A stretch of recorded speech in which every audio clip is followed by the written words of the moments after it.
আইনি প্যাচ এড়ানোর জন্য একটা রাজনৈতিক দলে যোগ দেওয়াটা দরকার ছিল বলে এটা অনেকে মনে করছেন, কিন্তু এমন একটা দলকে কেন বেছে নিলেন বিদ্রোহী তৃণমূল সাংসদরা, যার অস্তিত্ব আমি নিশ্চিত প্রতীকদা পর্যন্ত গতকাল জানতেন না, নাম পর্যন্ত শোনেননি, কারণ কি বলে মনে হয়?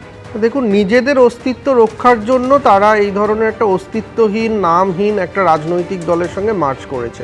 প্রথম কথা হচ্ছে যে এই সাংসদরা তারা এই নির্বাচনের ভরাডুবির পরে একটা জিনিস বুঝে গেছে যে পশ্চিমবঙ্গের মানুষ তৃণমূল কংগ্রেসের যে লাগামহীন দুর্নীতি এবং অপশাসন তার বিরুদ্ধে রায় দিয়েছেন, এবং তার দায়িত্ব এবং দায় প্রত্যেকটি নির্বাচিত বিধায়ক এবং সাংসদের থাকে।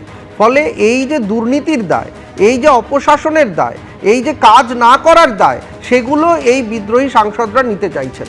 মানে তৃণমূল কংগ্রেসের ওনারা জিতেছেন, কিন্তু এখন ওনারা তৃণমূল কংগ্রেসের যা যা খারাপ সেগুলোর দায় দায়িত্ব ওনারা মাথায় ঘাড়ে নিতে চাইছেন না।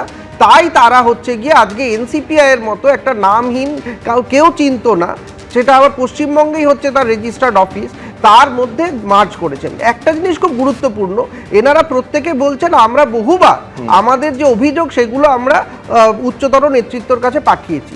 আমার একটা খুব গুরুত্বপূর্ণ আবেদন থাকবে যে তারা সেগুলো প্রকাশ করুন, মানে কি কি অভিযোগ তারা জানিয়েছিলেন লিখিতভাবে, এবং মমতা বন্দ্যোপাধ্যায়, অভিষেক বন্দ্যোপাধ্যায় সেগুলোতে কিভাবে কর্ণপাত করেননি, যাতে করে আরও বেশি দায়িত্ব মমতা বন্দ্যোপাধ্যায় এবং অভিষেক বন্দ্যোপাধ্যায়ের হয় যে তৃণমূল কংগ্রেসের ভাঙন ঠেকাতে পারলেন না। তারা কি করলেন এই যে গত এক মাস, এই যে বিক্ষুব্ধ হয়ে যাচ্ছেন সাংসদরা, বেসুরো কথা বলছেন, তাদেরকে ধরে রাখার জন্য কি পদক্ষেপ নিয়েছেন অভিষেক বন্দ্যোপাধ্যায়? যত মিটিং হয়েছে এক একটা মিটিংয়ের পরে এক একজন করে সরে যাচ্ছেন কেন? এই প্রশ্নটা হচ্ছে গুরুত্বপূর্ণ। এই প্রার্থীদের তো র্যাম্পে ঘোরানো প্রার্থী, এই যারা আজকে চলে গেছেন তারা র্যাম্পে ঘুরে আপনাদের সামনে এসেছিল।